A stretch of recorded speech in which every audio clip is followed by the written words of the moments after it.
iisang pusang loob na maging handog. Pinawakan Hindi ko naman si Max, so you can see the plate. pinasalamatan kanya. Pinaghati-hati niyo. Inabot sa kanya malagalat siya. Ganyan. Tanggapin ninyong lahat ito at kanin. Ito ang aking katawan na ihahandog para sa inyo.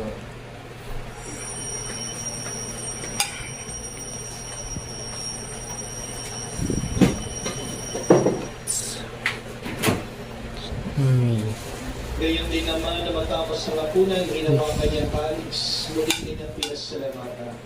Nandun niyang kalis sa kanyang alagad at sinabi, tanggapin ninyong lahat ito at inumin.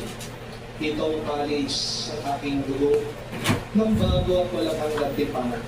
Ang aking dugo ay ibubuhos para sa inyo at para sa lahat. Sa ipagpapatawad ang mga kasalanan. Gawin niyo ito sa pag-alaala sa akin.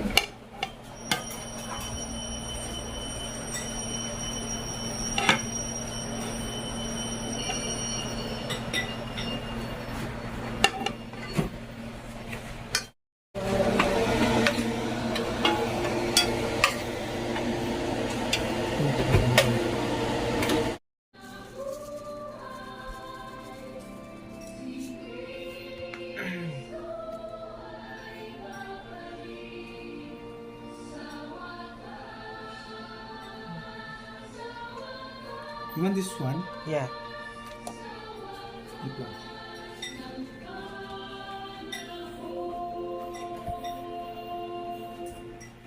Ang mga ginagawa namin ngayon ang pag-alaala sa pagkamatay, muling pagkabuhay ng iyong anak.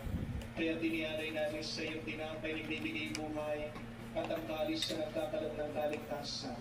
Kami nagpapasalamat dahil kami yung minarapat na tumayo sa harap mo para maglingkod sa iyo.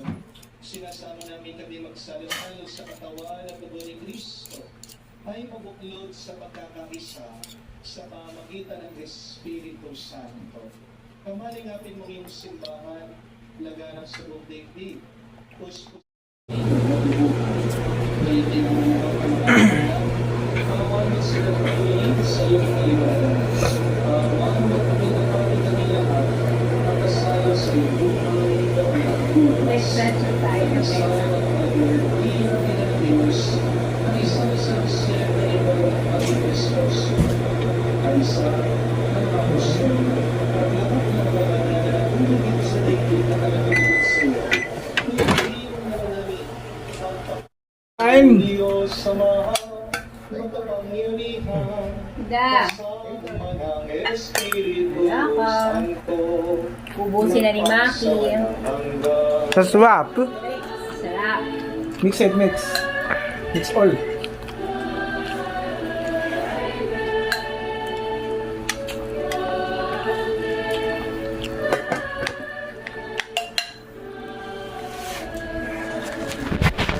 Sa nakagaling na utos sa Panginoon Jesus, sa Panginoon natin ang Diyos, ipakayom natin ng lakas loob.